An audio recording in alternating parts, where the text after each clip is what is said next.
খবর দিনভরের শুরুতেই নজর রাখবো রামপুরহাটে। ছাত্রীকে ক্লাস 7-এর ছাত্রীকে ধর্ষণ তারপর খুন আর তা নিয়ে ক্ষোভে এই মুহূর্তে ফুঁসছে রামপুরহাট। গতকাল থেকে দুমকায় টানা রাস্তা অবরোধ, সেই ছবি আপনাদের দেখাচ্ছি। 7ম শ্রেণীর ছাত্রী, প্রথমে তাকে ধর্ষণ করা হয় 20 দিন আটকে রেখে, তারপর তার দেহ 5 টুকরো করে কেটে দেওয়া হয়। আর সেগুলো কে করেন? একজন শিক্ষক। তার হাত পা এখনো খুঁজে পাওয়া যায়নি। নিখোঁজ দেহাংশ উদ্ধার না হওয়া পর্যন্ত অবরোধের হুঁশিয়ারি। অবরোধ চলছে, হাত পা এখনো খুঁজে পাওয়া যায়নি, বিক্ষোভে ফুঁসছে রামপুরহাট। কথা বলবো, প্রতিনিধি অক্ষয় রয়েছেন সঙ্গে। অক্ষয়, আমরা দেখেছি গতকাল পুলিশের সামনে বিক্ষোভ, আমরা গতকাল দেখেছি স্কুলের সামনে বিক্ষোভ। এই বিক্ষোভের আঁচ ক্রমশ বাড়ছে। পুলিশ কি করছে? বিক্ষোভকারীরা কি বলছেন? দেখো রুমেলা, তোমাকে জানিয়ে রাখি, যত সময় যাচ্ছে আরো কিন্তু থমথমে হচ্ছে এলাকা। তার কারণ যারা আন্দোলনকারী তারা মূলত যে পুলিশের বিরুদ্ধে অভিযোগ করছে যে নিখোঁজ থাকার পর মৃতদেহ উদ্ধার হয়েছে ওই 7ম শ্রেণীর ছাত্রী, তারপর আবার কি টুকরো টুকরো মৃতদেহ, তার খুঁজে পাওয়া যায়নি হাত, শরীরের নিচের অংশ। এবং যারা অবরোধকারী তাদের একটাই দাবি যে ওই ছাত্রীর বাকি শরীরের অংশ কোথায়। পুলিশ যতক্ষণ না পর্যন্ত উদ্ধার করতে পারবে তারা ততক্ষণ পর্যন্ত অবরোধ চালিয়ে যাবে। পাশাপাশি ওই অভিযুক্ত শিক্ষকের কঠোরতম তারা শাস্তির দাবি করছে। এবং এই যারা আন্দোলনকারী তাদের বারবার তারা পুলিশের পুলিশের দ্বারস্থ হয়েছিল। শিক্ষককে প্রথমে আটক করা হয়েছিল, তারপর প্রমাণের অভাবে ছেড়ে দেওয়া হয়েছিল। সেই সময় যদি শিক্ষককে সঠিকভাবে তদন্ত করা হতো, জেরা করা হতো, হয়তোবা এই ছাত্রীটি আজকে বেঁচে থাকতো।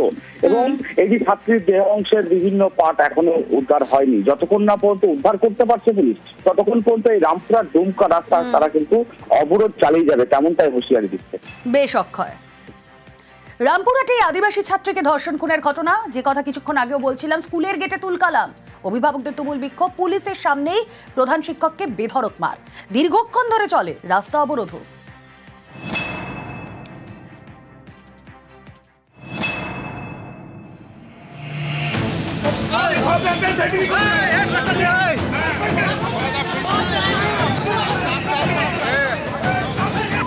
স্কুলে ঢুকছিলেন প্রধান শিক্ষক, তার পথ আটকে প্রথমে বচসা, এরপর শুরু বেধড়ক মার।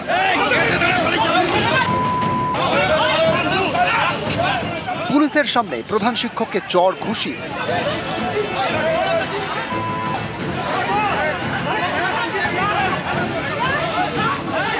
এ ছবি বীরভূমের রামপুরহাট স্কুলের। এই স্কুলেরই ক্লাস 7-এর ছাত্রীকে ঘরে আটকে রেখে ধর্ষণ খুনের অভিযোগ। দেহ টুকরো টুকরো করে ফেলে দেওয়া হয় খালে। ধর্ষণ খুনের অভিযোগে মঙ্গলবার গ্রেপ্তার করা হয় শিক্ষক মনোজ কুমার পালকে। এই ঘটনাতে বৃহস্পতিবার স্কুলের গেটে অভিভাবকদের বিক্ষোভ।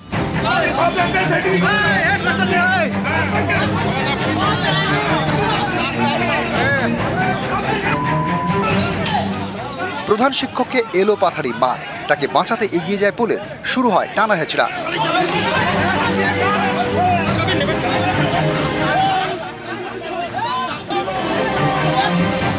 পুলিশের বিরুদ্ধে শুরু হয় বিক্ষোভ, রাস্তা অবরোধ করেন স্থানীয়রা।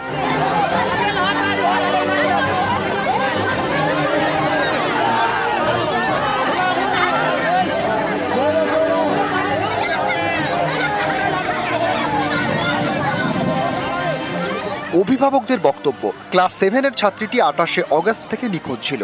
এ কথা জানানো হয় রামপুরহাট থানা এবং স্কুলে। সেই স্কুলেরই শিক্ষকের বিরুদ্ধে সন্দেহ প্রকাশ করা হয়। ওই শিক্ষককে 1 সেপ্টেম্বর আটক করে পুলিশ, কিন্তু জিজ্ঞাসাবাদ করে ছেড়ে দেয়। অভিভাবকদের দাবি প্রধান শিক্ষক কোনো সহযোগিতাই করেননি, করলে অনেক আগেই শিক্ষক মনোজ কুমার পালকে গ্রেপ্তার করা যেত, 20 দিন অপেক্ষা করতে হতো না।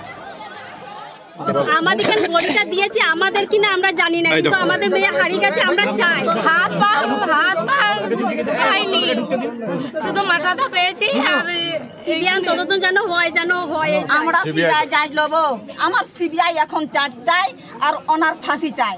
বিক্ষোভ তো চলছে, তার সঙ্গে আমরা যে তার মেয়েটার বাবা যেভাবে মেয়েটাকে হত্যা করা হয়েছে তার বাবাকে নিয়ে আমরা কথা বলতে এসেছিলাম যে খুব তাড়াতাড়ি যেটা ফাইনাল রিপোর্ট দিয়ে যাতে ফাঁসিতে লটকানো যায় সেটার ব্যবস্থা করতে। ছাত্রীর স্কুলের ফিজিক্সের শিক্ষক মনোজ কুমার পাল, বাড়ি পুরুলিয়ায়, রামপুরহাটে ভাড়া বাড়িতে থাকে। নিহত ছাত্রীর পরিবারের অভিযোগ, একাধিকবার শারীরিক সম্পর্কের প্রস্তাব দেয় শিক্ষক মনোজ পাল। এবার মল্লেশ্বরে একটু বড় হোক রাখবো, আর একটু বড় হোক রাখবো। বিয়ে করার প্রস্তাব দিয়েছিল।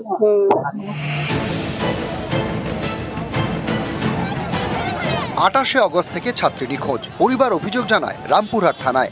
অভিযুক্ত শিক্ষকের বিরুদ্ধেও থানায় নালিশ জানানো হয়। অভিযোগ তারপরেও সেভাবে কোনো পদক্ষেপ করেনি পুলিশ, জিজ্ঞাসাবাদ করে ছেড়ে দেয়।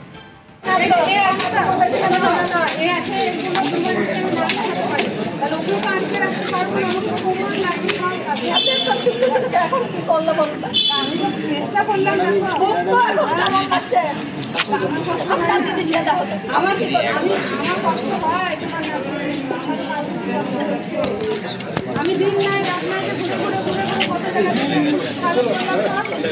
আপনাদেরই কাজ, আপনারা করতে পারেন। এখন কি বললেন অন্য জনের সাথে ভালোবাসা করে বাড়ি আপনি বলেছিলেন।